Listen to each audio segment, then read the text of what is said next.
Bienvenidos a una sesión magistral más de Sociología del grado de Ciencia Política y de la Administración. En esta sesión magistral vamos a hacer un recorrido por las distintas teorías acerca de la socialización, uno de los conceptos claves de la propia sociología. Todos sabemos que la socialización es aquel proceso en virtud del cual el individuo se va integrando dentro de la sociedad, aprendiendo un conjunto de valores, normas y reglas que le permitirán la propia supervivencia y el propio desarrollo de su existencia dentro del grupo y la sociedad en la cual ha nacido.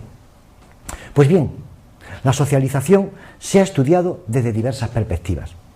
Todas las perspectivas que abordaremos en esta clase se pueden clasificar en torno a dos grandes parámetros, dos grandes bloques. Por una parte nos encontramos aquellas perspectivas que sitúan como marco amplio de análisis el sistema social. Y por otro lado nos encontraremos aquellos planteamientos o perspectivas que ponen el énfasis en la estructura de la personalidad. Veámoslas. Planteamientos estructuralistas, que son aquellos que se centran fundamentalmente en el sistema social como condicionante del propio individuo. ¿Cuáles son las premisas básicas? En primer lugar, decir que la socialización es vista como un proceso en el que las fuerzas sociales conforman una determinada personalidad. Dicho en otros términos, lo externo, lo que trasciende al propio individuo, influye de tal forma que configura la personalidad que éste va a desarrollar. El fin de la socialización, y esta sería la segunda premisa básica, es conseguir que el comportamiento humano y las actitudes de los individuos se adapten a las normas sociales. O sea, que nos incorporemos plenamente a la sociedad en la cual hemos nacido. Una socialización adecuada, según los planteamientos estructuralistas, es aquella que tiende a garantizar la conformidad social para el mantenimiento social, de tal forma que lo que nos viene dado externamente nos permite insertarnos en esa sociedad en la que tendremos que desarrollar nuestra propia personalidad. Posiblemente dentro de los planteamientos estructuralistas, una de las teorías con más fuerza es la teoría del aprendizaje de rol. Se ocupa de mostrar la importancia que tiene el desempeñar adecuadamente el rol asumido en la vida social. ¿Por qué? Porque el papel que nosotros desempeñemos en la vida social, el rol que hemos asumido, que lo hagamos bien, pues nos permitirá obtener una serie de recompensas o una serie de castigos, el que seamos aceptados o el que seamos rechazados. No niega este planteamiento pues el papel desempeñado por los atributos biológicos con los cuales nacen los niños. Pero estos atributos biológicos son entendidos como un potencial para la acción social.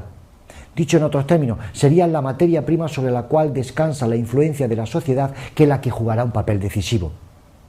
La socialización primaria, donde se produce, según la teoría del aprendizaje de rol, es en el entorno familiar, que es definida como la primera agencia de socialización, donde se nos transmiten los primeros valores, normas, leyes y costumbres de la sociedad en la cual estamos insertados.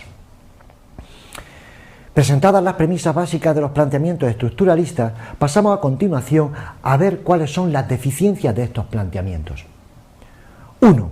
Están ligadas a la visión que tienen de la persona en el proceso de socialización, de tal manera que la persona nos aparece como un objeto moldeable y pasivo. Aún más, se atribuye especial importancia a lo que trasciende al propio individuo, a lo externo al propio individuo, al sistema social, más que al individuo en la propia socialización. 2. Se pone excesivamente énfasis en el grado de consenso en las expectativas de roles. Es decir, en que desempeñemos o no desempeñemos nuestro papel que se nos ha atribuido en la sociedad en la que estamos insertados. 3. Y es otra de las grandes deficiencias, se olvidan en buena medida de que las personas crean y modifican gran parte de los roles que están representando. No somos en buena medida unos simples reproductores de nuestro rol, lo modificamos, lo cambiamos en función de diversas variables, pero nuestros roles no son estáticos. Por lo tanto, y esta sería la cuarta gran objeción que se puede hacer a los planteamientos estructuralistas, es que la socialización no programa a las personas de la misma forma que a un autómata. Digamos que la socialización nos ofrece brújulas de cómo tiene que ser nuestro actuar, pero no condiciona hasta tal punto nuestro actuar de que fuéramos unos ratones insertados dentro de un laberinto. Pasamos ahora al segundo gran bloque de las teorías sobre la socialización, concretamente aquellas que se centran en el individuo. ¿Cuáles son sus premisas básicas? Como dice el propio título, se centran en el individuo y a partir de él buscan distintos ángulos de estudio. El denominador común de todas las perspectivas que analizaremos a continuación es destacar la flexibilidad de la personalidad para desarrollar el proyecto biográfico. Como podemos observar, nos ubicamos en las antípodas con respecto a los planteamientos estructuralistas. Ahora la atención se va a centrar no solamente en el individuo, sino que también se le atribuye un papel de protagonista que los planteamientos estructuralistas no le atribuían. ¿Cuáles son las principales perspectivas desde el punto de vista de las teorías de la socialización del individuo? Pues son las siguientes. Por una parte nos encontramos las perspectivas de la etapa de la maduración de la personalidad, por otra parte la perspectiva psicoanalítica y por último la socialización en el interaccionismo simbólico. Respecto a la primera, la etapa de la socialización, la etapa de la maduración de la personalidad, decir que dos han sido las grandes figuras clave. Por un lado Piaget y por otro lado Kohlberg. Para Piaget, la socialización es vista como el resultado de la actividad espontánea del propio sujeto, en cuyo desarrollo biológico va activando unas potencialidades y estructuras psíquicas que son independientes del medio social que las activa. Como vemos, Piaget distingue ya desde un primer momento individuo y contexto, y le atribuye al individuo un protagonismo clave en la medida en que, independientemente del elemento biológico, desarrolla unas estructuras psíquicas con grandes potencialidades. Y por otro lado, las aportaciones de Kohlberg, que se centra en la formación de la dimensión moral del niño, y distingue tres etapas: la etapa preconvencional, la etapa convencional y por último la etapa postconvencional.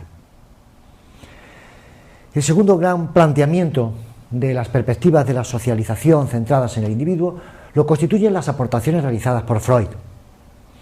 Aportaciones que han estado presentes en el campo de las ciencias sociales de una forma u otra y que aún siguen ejerciendo una gran influencia. ¿Cuáles son las aportaciones de Freud al campo de la socialización? Pues en primer lugar señalar que el comportamiento humano puede explicarse en los términos de una relación entre los elementos conscientes e inconscientes de la mente, de tal manera que el desarrollo emocional del adulto tiene que ver con la temprana socialización del niño.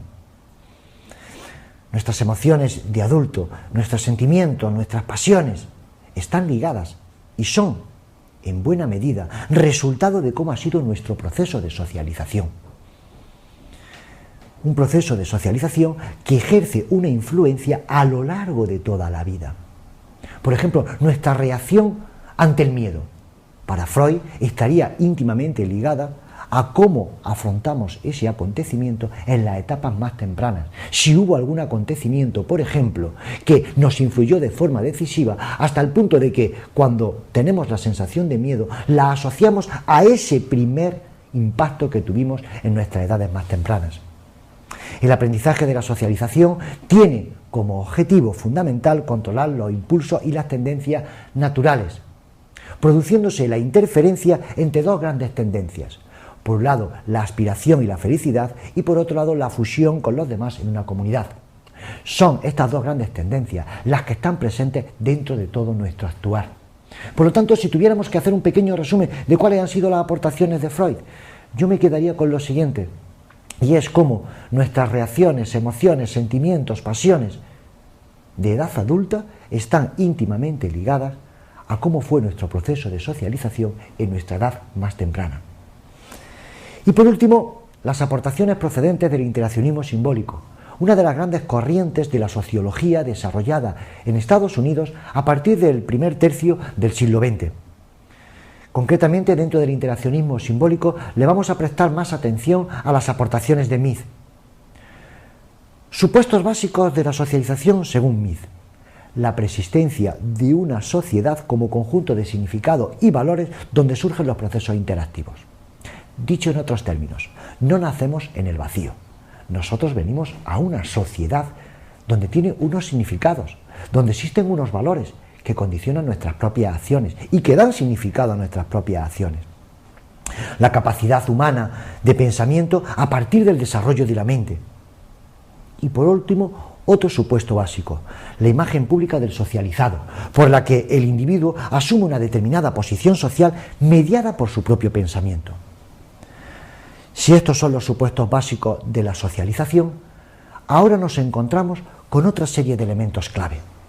Para mí, el juego desempeña un papel fundamental a la hora de la socialización de los niños. ¿Por qué? Porque es a través del juego cómo los niños se convierten en seres sociales. En el juego, ¿qué es lo que se hace? Se imitan los errores de los adultos y nos ponemos en su lugar. La imitación es una etapa no reflexiva, diríamos que casi instantánea, reactiva, en la que no se ha desarrollado aún la capacidad simbólica. Una vez que se ha aprendido a comprender y manipular los símbolos, pues lo que ocurre es que se inicia la etapa de la interpretación y de la reflexión, porque ya se tiene una imagen de ellos mismos y de los adultos. Como podemos observar, en el interaccionismo simbólico, el juego es decisivo. El juego con nuestros iguales, a partir de los cuales desarrollamos interacciones, en un primer lugar imitando, con un carácter no reflexivo, pero es a partir de esa imitación no reflexiva como emerge posteriormente la reflexividad y la conciencia. Y esta ha sido la sesión magistral sobre las teorías acerca de la socialización, un concepto muy presente dentro de las ciencias sociales, un concepto clave dentro de la sociología, un concepto con el cual ponemos de relieve aquel proceso a partir del cual el individuo se inserta dentro de la sociedad y aprende un conjunto de valores, normas que le permiten la supervivencia, le permiten el desarrollarse, le permiten dar sentido a su propia existencia. Cuando nos hemos acercado a estudiar la socialización, hemos hecho una gran clasificación, teorías que se centran en el individuo y teorías que se centran en el sistema social. En mi opinión, la gran deficiencia que tienen estos planteamientos es que aún no han conceptualizado, ninguno de ellos, la categoría relación. Y al día de hoy, dentro de las teorías acerca de la socialización, habría que caminar hacia planteamientos relacionales, donde más allá del individuo y más allá de la estructura, tengan más peso, tanto en la conceptualización como en el análisis, las propias relaciones sociales.